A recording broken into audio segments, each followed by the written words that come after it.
भक्त गोरा भार।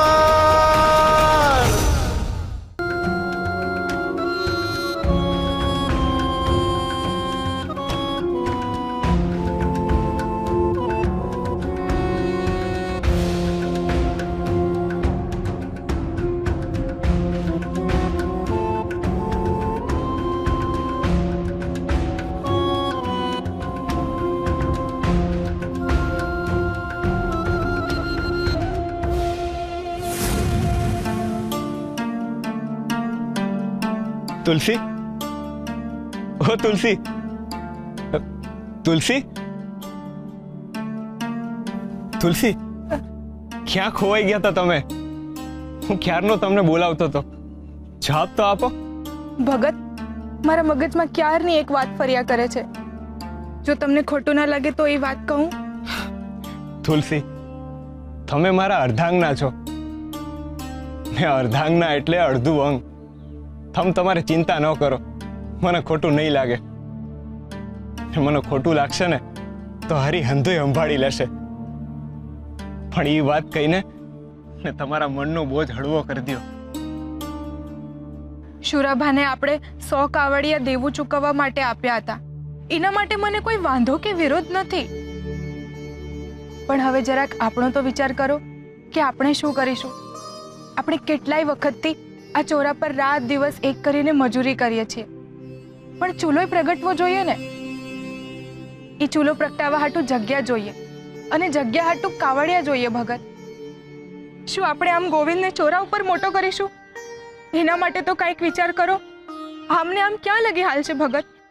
અરે તુલસી, તમે આટલી વારમાં કેટલી બધી ચિંતા કરી નાખી।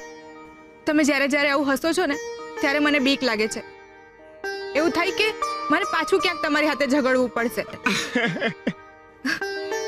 તુલસી, તમે નાહકની ચિંતા કરો છો।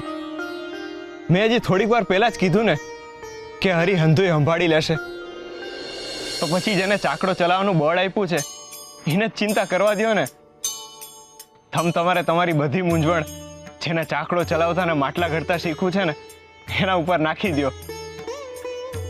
સાચું કહું, મને તો ખાતરી છે મારો ભાઈબંધ છે ને એ મને ક્યારેય ઘર વગર નહીં રાખે, એટલે તમે પણ હરિનું નામ લઈ લ્યો।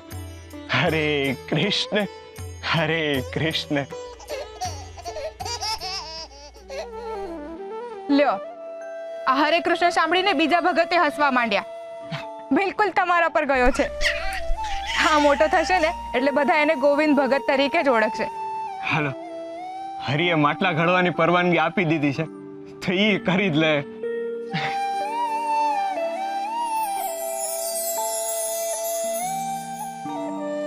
બોલો હરે કૃષ્ણ, હરે કૃષ્ણ, હરે કૃષ્ણ।